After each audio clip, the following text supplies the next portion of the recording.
जब match tough और team pressure में और स्कोरबोर्ड स्काई हाई रन्स दिखाए, तब एक नाम है जो हर फैन के दिल और जुबान पे होता है।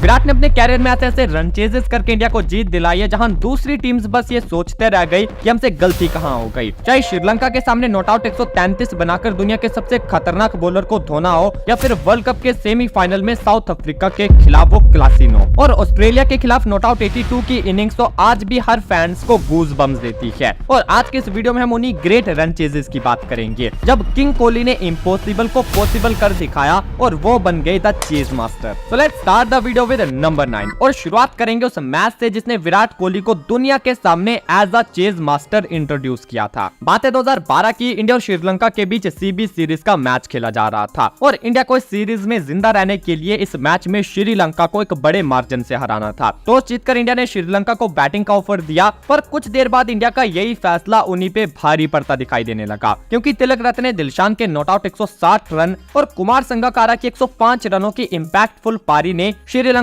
को 50 ओवर में 320 तक पहुंचा दिया। एक तो ये टारगेट पहले ही बड़ा था, ऊपर से इंडिया को अपनी 40 ओवर में इस टारगेट को चेज करना था, जिससे उनकी रन रेट बेहतर होती और वो सीरीज में जिंदा रहते। रन चेज शुरू हुआ और इंडिया के लिए सहवाग और तेंदुलकर ने पारी की शुरुआत करी और 56 के स्कोर पर सहवाग और 89 के स्कोर पर सचिन तेंदुलकर वापस लौट गए। 4 नंबर पर बैटिंग करने विराट कोहली आए, जिन्हें अब गंभीर का साथ देना था। लेकिन उस दिन ऑस्ट्रेलिया के शहर होबार्ट में विराट ने जो किया वो किसी हरिकेन से कम नहीं था। पहले तो विराट कोहली ने गौतम गंभीर के साथ 115 रनों की पार्टनरशिप करी और जब गंभीर आउट हो गई तो रैना के साथ रन चेज को आगे बढ़ाया। 35वें ओवर में विराट ने अपनी सेंचुरी पूरी कर ली और इस दौरान उन्होंने मलिंगा को पटक पटक कर धोया। पहली बार वर्ल्ड लेवल पर किसी बैटर ने मलिंगा को इस तरह से डोमिनेट किया था। सोचो, कोहली ने मलिंगा के एक ही ओवर में 24 रन जड़ दिए थे। मलिंगा अपनी मिसाइल यॉर्कर्स दाग रहे थे, लेकिन कोहली के बैट से लगते ही वो मिसाइल्स दुगुनी स्पीड से बाउंड्री की तरफ जा रही थी। विराट इस मैच में 133 पर नॉट आउट रहते और उनकी बैटिंग के दम पर इंडिया ने इस टारगेट को सिर्फ 37 ओवर्स में चेज कर लिया था। नंबर 8, एमएस और विराट का ये भाईचारा मोमेंट तो आपको याद होगा, जब इंडिया को 7 गेंदों में बस 1 रन चाहिए था और एमएस ने बॉल को डक कर लिया ताकि विराट इस मैच को फिनिश कर सके। पर जितनी आसानी से ये मैच खत्म हुआ उतना आसान एक्चुअल में था नहीं। ये 2014 टी20 वर्ल्ड कप का सेमीफाइनल था, जहां इंडिया साउथ अफ्रीका से भिड़ी थी। मैच ढाका में था और साउथ अफ्रीका पहले बैटिंग करके इंडिया के सामने 173 रन का टारगेट खड़ा करती है। जहां फैफ डू प्लेसिस के बैट से 58 रन की पारी आई, तो वहीं जेपी डुमनी और मिलर ने साउथ अफ्रीका की इस पारी को फिनिशिंग टच दिया। इंडिया के लिए रोहित और रहाणे ओपन करने आते हैं, लेकिन रोहित शर्मा 24 पर और अजिंक्य रहाणे 32 रन बनाकर आउट हो गए। 10 ओवर में इंडिया का स्कोर सिर्फ 80 था। यहाँ से विराट ने युवराज के साथ एक पार्टनरशिप करी, लेकिन जब 16वें ओवर में युवराज आउट हुए तब इंडिया सिर्फ 133 तक पहुंच पाई थी। आखिरी 4 ओवर्स में 40 रन चाहिए थे, जो कि ढाका की स्लो पिच पर बनाना बिल्कुल भी आसान नहीं था। लेकिन रैना ने इस रन चेज में कोहली का साथ दिया और कोहली की ताबड़तोड़ बैटिंग ने 3 ओवर्स के अंदर इंडिया का स्कोर लेवल कर दिया। फिर तो आपने देखा है, धोनी ने इस गेंद को डक किया और लास्ट ओवर की पहली बॉल पर चौका मारकर कोहली ने इंडिया को फाइनल में पहुंचा दिया।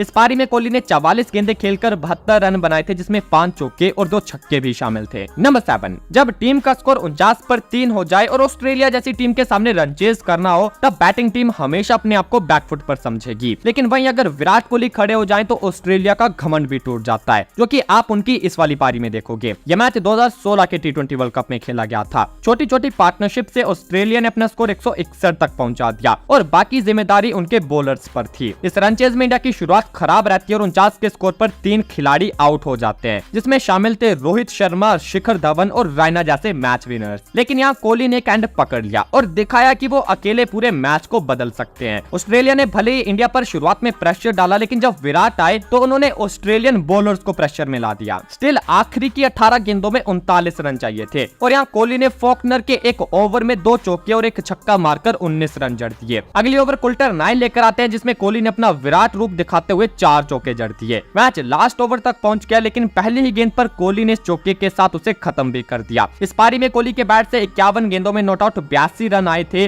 जिसमें 9 चौके और 2 छक्के इंक्लूडेड थे। नंबर 6, आईपीएल 2016 विराट कोहली का सबसे डोमिनेटिंग सीजन था। सोचो, इस सीजन में विराट ने 81 की एवरेज से 973 रन बनाए थे और एक ही सीजन में 4 सेंचुरीज जड़ी थी। लेकिन इन सेंचुरीज से भी खास थी उनकी केकेआर के अगेंस्ट उन्हीं के घर पर खेली गई ये वाली इनिंग, क्योंकि उनकी ये पारी जीत से ज्यादा बदले के लिए थी। इससे पहले केकेआर ने आरसीबी को उनके घर पर आकर एक ऐसे मैच में हराया था जो लग रहा था कि आरसीबी जीतने वाली है, लेकिन केकेआर ने लास्ट ओवर में जाकर ये मैच जीत लिया था और इसके बाद ये दोनों ईडन गार्डन में भिड़ते हैं। केकेआर आरसीबी के सामने 184 का टारगेट सेट करती है, जिसमें गौतम गंभीर और मनीष पांडे की 50s आती है। साथ ही उस दिन हमें एंड्रे रसल का फिनिशिंग टच भी देखने को मिला था, जिन्होंने 19 गेंदों में 39 रन जड़ दिए थे। रनचेज की शुरुआत क्रिस गेल और कोहली करते हैं, जहां कोहली ने चौके के साथ अपना खाता खोला। गेल भी अपने तूफानी अंदाज में खेल रहे थे और 6 ओवर में ये दोनों 63 रन बना देते हैं। इसके बाद सुनील नारायण ने क्रिस गेल को 49 के स्कोर पर एलबीडब्ल्यू कर दिया और अब एबी डिविलियर्स कोहली का साथ देने आए। इस रनचेज के दौरान कोहली के सबसे खास दोस्त गंभीर ने 32 के स्कोर पर उनका कैच छोड़ा था और इस जीवनदान का फायदा उठाते हुए कोहली ने 37 गेंदों में अपनी 50 पूरी कर ली और 75 रनों की नॉट आउट पारी खेलकर आरसीबी को 9 विकेटों से इस मैच में जीत दिलाती। नंबर 5, जब बात रिवेंज मोमेंट की आती है तो कोई दूसरा खिलाड़ी कोहली के आसपास भी नहीं दिखाई देता। एक रीजन ये भी था कि जब कोहली कैप्टन थे तो बड़े से बड़े स्लेजर उनकी टीम को स्लेज करने से डरा करते थे, और वो कि उसका छोटा सा नमूना अब मैं आपको यहाँ दिखाता हूँ। बात है 2019 के एक T20 मैच की। मैच इंडिया और वेस्ट इंडीज का, जहाँ वेस्ट इंडीज ने पहले बैटिंग करके 208 का बड़ा टारगेट सेट किया था। रोहित और राहुल ओपनिंग करने आए थे, लेकिन हिटमैन उस दिन सिर्फ 8 बनाकर वापस लौट गए, जिसके बाद एंट्री होती है विराट कोहली की। विराट और राहुल के बीच पार्टनरशिप बढ़ती है, लेकिन 62 बनाकर राहुल कोहली का साथ छोड़कर वापस लौट जाते हैं और अब यहाँ से कोहली का कहर देखने को मिलता है। इस पारी का 16वां ओवर डालने आते हैं विलियम्स, जिन्होंने 2 साल पहले जमाइका में कोहली को आउट किया था और फिर अपने ट्रेडमार्क नोटबुक सेलिब्रेशन को करते हुए कोहली का नाम उसमें लिख दिया था। लेकिन आज बारी कोहली की थी। कोहली ने इस ओवर में विलियम्स को जमकर कूटा और उनकी वही पुरानी नोटबुक फिर से निकाली, लेकिन अब की बार उस पर नाम कोहली का नहीं बल्कि कोहली ने विलियम्स का लिखा। इसके बाद विलियम्स 19वां ओवर डालने आए, जहां उनका कॉन्फिडेंस टोटली खत्म हो चुका था, लेकिन कोहली तो स्काई हाई थे। इस ओवर में भी उन्होंने विलियम्स को जमकर कूटा और 16 रन बनाकर इसी ओवर में मैच को खत्म कर दिया और विराट कोहली की रन चेज नोटबुक में नॉट आउट 94 की एक और पारी शामिल हो गई। नंबर 4, क्या हुआ जब सामना होता है वर्ल्ड के ग्रेटेस्ट रन चेजर का वर्ल्ड के सबसे बड़े मास्टरमाइंड कैप्टन से। बात है आईपीएल 2016 की, जहां धोनी की राइजिंग पुणे सुपर जायंट्स के सामने कोहली की आरसीबी टीम थी। आरपीएस एक बार पहले भी आरसीबी से हार के आई थी, तो इस बार उनके पास बदला लेने का अच्छा मौका होता है। पहले बैटिंग करके आरपीएस की टीम 191 रन बनाती है, जिसमें अजिंक्य रहाणे के 74 और सौरभ तिवारी के 52 रन शामिल थे। अब चेज की बारी आती है, जहां चेज मास्टर के साथ केएल राहुल आए। ये दोनों अच्छी पार्टनरशिप करते हैं और सिर्फ 31 गेंदों में कोहली अपनी 50 तक पहुंच गए। जब विराट 63 पर थे तब आरसीबी का स्कोर 143 पर 3 हो चुका था। आरसीबी को आखिरी 25 गेंदों में 48 रन चाहिए थे और अब विराट की इस पारी की अहमियत इस बात से समझ सकते हो कि इन 48 रनों में उनके साथी खिलाड़ी ट्रेविस हेड ने सिर्फ 6 रनों का योगदान दिया था। इस रन चेज में कोहली ने नॉट आउट 108 रन बनाए और चौके के साथ इस रन चेज को फिनिश किया। नंबर 3, मूवी हो या मैच, मजा तभी आता है जब हीरो अकेला ही पूरी गेम पलट दे, और वैसा ही मजा आपको इस वाले मैच में आएगा, जहां विराट कोहली ने इस मैच में अकेले दम पर सनराइजर्स हैदराबाद से जीत छीनकर उनके सूरज को डुबा दिया था। बात है 2013 की। आरसीबी और एसआरएच का मुकाबला होता है, जो कि आरसीबी के घर बैंगलोर में ही था। एसआरएच ने पहले बैटिंग करते हुए 161 रन का डिसेंट टारगेट सेट किया। कैमरन व्हाइट ने सॉलिड 52 रन की इनिंग खेली, जबकि थिसारा परेरा ने लोअर ऑर्डर से फास्ट एंड फ्यूरियस 40 रन जोड़ दिए। आरसीबी की तरफ से आरपी सिंह ने बॉल से कमाल दिखाया और उन्होंने 3 इंपॉर्टेंट विकेट्स लेकर एसआरएच के मोमेंटम को तोड़ा। आरसीबी के लिए रनचेज की शुरुआत मयंक अग्रवाल और क्रिस गेल ने करी, लेकिन मयंक 29 रनों पर और गेल सिर्फ 13 रन बनाकर वापस लौट गए। हैदराबाद की बॉलिंग स्ट्रॉन्ग थी और एक बार फिर से मैच में टिकने की जरूरत थी, जो कि कोहली से बेटर कौन कर सकता है। एक एंड से विराट फुल फ्लो में बैटिंग कर रहे थे, जहां उन्होंने एग्रेशन के साथ साथ कंट्रोल में अपनी इनिंग को बिल्ड किया और सिर्फ 31 गेंदों में अपनी 50 कंप्लीट कर ली। लेकिन वही उन्हें दूसरे एंड से कोई सपोर्ट नहीं मिल रहा था, जिसके चलते रन रेट का प्रेशर बढ़ रहा था। पर यहाँ भी कोहली ने अपना गियर चेंज किया और अमित मिश्रा के एक ओवर में back to back 2 towering sixes लगा दिए। ये वही ओवर था जिसमें टोटल 21 रन आए और मैच का मोमेंटम एकदम से बदल गया। नेक्स्ट ओवर में बॉल थी थिसारा परेरा के हाथ में, पर कोहली ने उनके खिलाफ भी कोई दया नहीं दिखाई और इस ओवर में 3 थंडरिंग बाउंड्रीज मारकर आरसीबी को जीत के पास ला दिया। अब 18वां ओवर कोहली के सबसे अच्छे दोस्त ईशांत शर्मा करने आए, पर विराट ने उन्हें भी तो क्रिस्पी चौके लगाकर इस मैच को खत्म कर दिया। सोचो इस पारी में कोहली के बाद दूसरा हाईएस्ट स्कोर मयंक अग्रवाल का था, जो कि सिर्फ 29 था।